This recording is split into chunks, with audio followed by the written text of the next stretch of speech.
চলুন আপনাদের সকলকে স্বাগত জানাচ্ছি আমার এই ছোট্ট ইউটিউব চ্যানেলে। অন ক্যামেরা ভিডিওতে আপনারা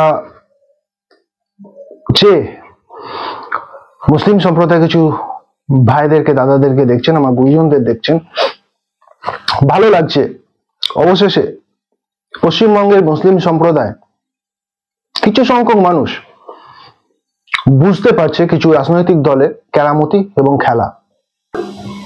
কোন রাজনৈতিক খেলার কথা বলছি, কোন রাজনৈতিক কেরামর কথা বলছি, দেখুন এই ভিডিও ফার্স্টে, তারপর আমি আমার বক্তৃতা রাখছি। मोदी जी 3 तलाक लेके आए, वो सही करा कि खराब किया? सही सही सही सही सही है। और भी मोदी जी 3 तलाक लेके आए, सही किया खराब किया? सही है। सही किया। मोदी जी 3 तलाक लेके आए, सही किया खराब किया? सही किया सही किया। नौजवान से पूछते हैं, सही किया खराब किया? सही किया है, कैसे सही किया? एकदम सही किया है। कैसे? कमल भाई ने बोला ना वही सही है ना, तो वो नहीं, गलत नहीं है, सही किया है मोदी जी ने। अच्छा, अगर यही मैं सीए एनआरसी की बात करूं तो सीए एनआरसी में बड़ा भ्रमित किया गया कि भैया मुसलमानों को उठा के यहाँ से बाहर भेज देंगे, लेकिन मोदी जी तो कह रहे हैं कि हम एनआरसी से जो है लोगों का रजिस्टर बनाएंगे, सीए से नागरिकता देंगे और रोहिंग्यों को कहीं ना कहीं बाहर का मतलब उनको द्वार दिखाएंगे। उसमें क्या कहेंगे? देखिए, जो है हमारा देश का नहीं है, जो हमारा देश का नहीं है, जो बाहर से आया हुआ है, हमारे पैसे से उनको क्यों खिलाओ? हमारे पैसे से उनको क्यों खिलाओ? हम नहीं खिला सकते।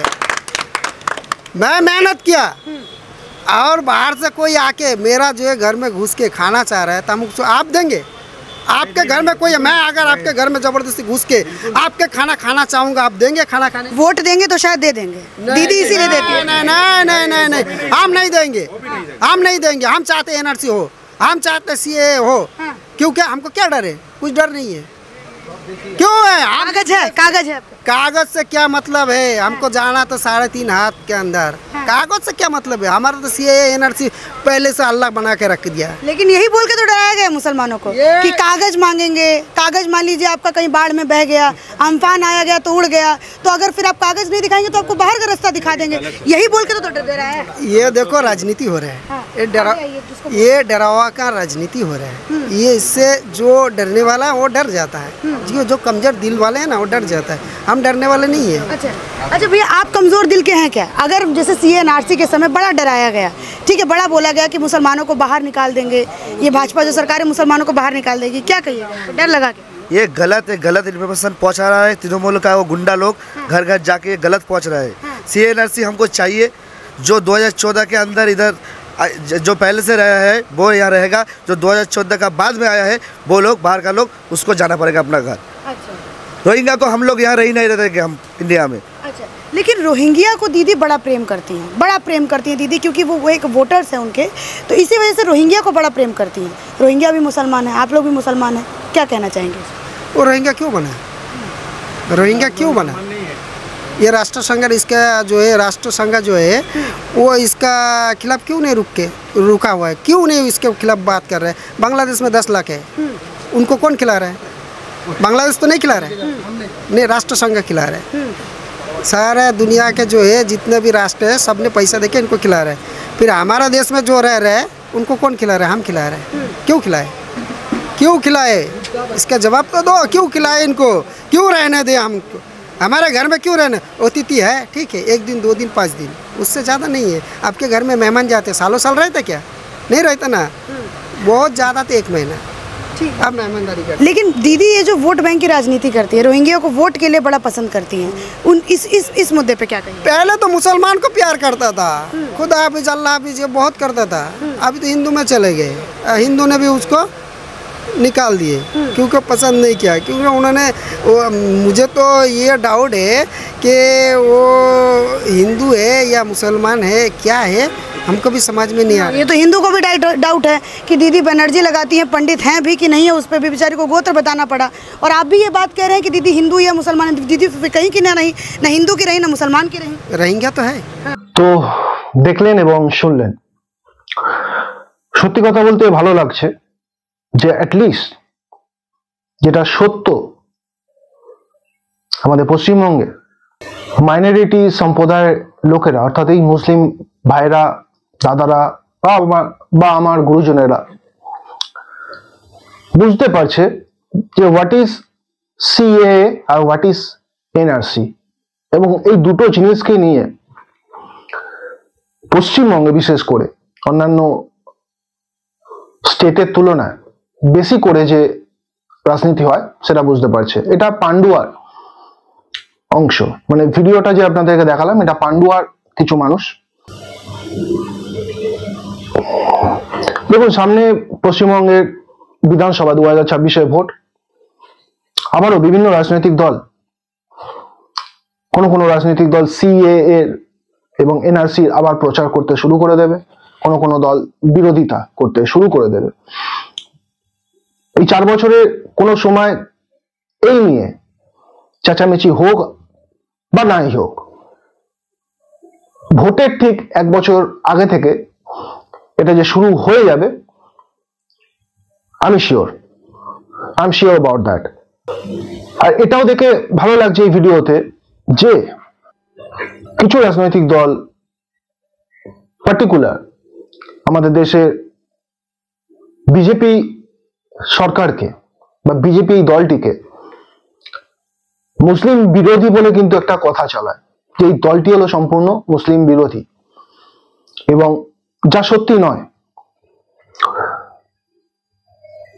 অবশেষে 1 by 1 যে মুসলিম কমিউনিটি সম্প্রদায় মানুষেরাও সেটা যে বুঝতে পারছে, দেখে সত্যিকারে ভালো লাগছে।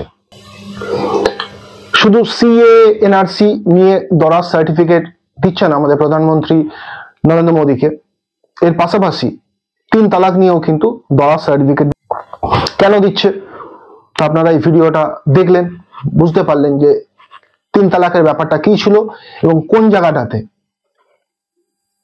এবং সেটা বন্ধ করে মোদী সরকার ঠিক করেছে কি ভুল করেছে, তাই ভিডিও দেখার পর আশা করি আপনারা বুঝতে পারলেন। যদি না বুঝতে পারেন, আবার ভিডিওটা আপনারা ব্যাকে গিয়ে শুনতে পারেন। So the picture is clear that CA NRC কোনো বাঘ ভাল্লুক হাতি ঘোড়া নয়, এটা একটা আইন যা ভারতের মানুষকে সেফটি দেবে, এবং সর্বোপরি যেটা চালু হলে দেশের সংখ্যাগরিষ্ঠ মানুষ মনে করছে দেশ সেফটি থাকবে, অর্থাৎ আমাদের ইন্ডিয়া সেফটি থাকবে। তো হোয়াট ইজ সিএএ এনআরসি কি আপনাদের সঙ্গে শেয়ার করি, একটু আমি দেখিয়ে দিই। কারণ আবারও বলছি, সামনে 2026-এর পশ্চিমবঙ্গে বিধানসভা ভোট, আবারও শুরু হয়ে যাবে এই সিএএ এনআরসি প্রচার অপপ্রচার। সবার প্রথমে অন স্ক্রিন আপনারা দেখুন সিএএ কি, আসলে কি। পরিষ্কার লেখা আছে যে 2019 সালে 11ই ডিসেম্বর পার্লামেন্টে পাস করা হয়েছিল এই সিএএ, সিটিজেনশিপ অ্যামেন্ডমেন্ট অ্যাক্ট 2019, অর্থাৎ সিএএ পুরো মানে। 2014 সালে 31শে ডিসেম্বরের আগে আশ্রয় নিয়েছিলেন যে সমস্ত মানুষেরা ভারতে, তারা যদি 5 বছর থেকে যায়, আবারও শুনবেন 2014 সালের আগে যারা আশ্রয় নিয়েছিলেন এবং তারা যদি ভারতে 5 বছর থেকে যায়, তাহলে তারা ভারতের নাগরিকত্ব জন্য আবেদন করতে পারবেন। Simple, clear. এবার আসি এনআরসি কি। এনআরসি অর্থাৎ ন্যাশনাল রেজিস্টার অফ সিটিজেন্স, এটা হলো ভারতের নাগরিকদের একটি রেকর্ড, অর্থাৎ আপনি যে একজন ভারতীয় নাগরিক সেটা একটা রেকর্ডে তোলা থাকবে, সেটাই হলো এনআরসি। বুঝতেই পারছেন, কোনো হাতি ঘোড়া বাঘ ভাল্লুকের কথা কিন্তু বলা হয়নি। একটাতে বলা হয়েছে 2014 সালের আগে থেকে যে সমস্ত মানুষেরা ভারতে আছে তারা নাগরিকত্ব জন্য অ্যাপ্লাই করতে পারবে, আর এনআরসিতে বলা হচ্ছে যে আপনি একজন ভারতীয় নাগরিক, তা একটি রেজিস্টারে অর্থাৎ একটি খাতার মধ্যে, একটি বইয়ের মধ্যে তা নথিভুক্ত থাকবে। That's it. তাহলে ডিফারেন্সটা কোথায়? ডিফারেন্সটা আপনারা দেখুন, বলে দিচ্ছে যে সিএ হলো নাগরিকত্ব দেওয়ার আইন। বুঝতে পারছেন যে সিএ এর মাধ্যমে নাগরিকত্ব দেওয়া হবে। আপনি ইন্ডিয়ান একজন নাগরিক, আপনাকে সরকার থেকে সেই স্ট্যাম্পটা দিয়ে দেওয়া হলো, সেই লাইসেন্সটা দিয়ে দেওয়া হলো। অর্থাৎ এই আইনের আওতায় নাগরিক হওয়ার জন্য নির্দিষ্ট পোর্টালে নিজের নামকে আপনি অংশভুক্ত করাতে পারবেন। আর এনআরসি কি?